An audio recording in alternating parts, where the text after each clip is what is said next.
Hey gamers! If you've ever encountered the frustrating A D3D11 compatible GPU is required to run the engine error while trying to launch a game. Tip 1. Check your graphics card.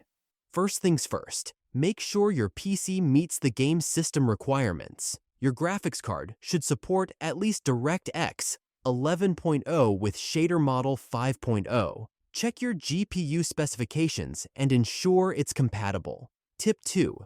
Update graphics drivers. Outdated graphics drivers can often cause compatibility issues. Head over to your graphics card manufacturer's website or use Windows Update to get the latest drivers. Keeping those drivers up to date can be a game changer. Tip 3. DirectX Installation. Ensure that your DirectX is up to date.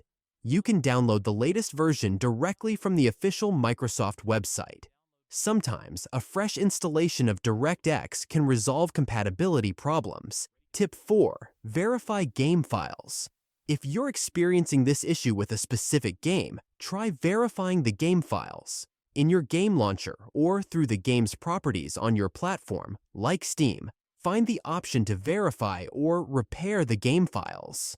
There you have it, folks. If you've been stuck with the A-D3D11 compatible GPU is required to run the engine error, these tips should help you get back to your gaming adventures. If this video was helpful, don't forget to give it a thumbs up, subscribe for more tech tips, and let us know in the comments if you've got other gaming issues you'd like us to tackle. Until next time, happy gaming!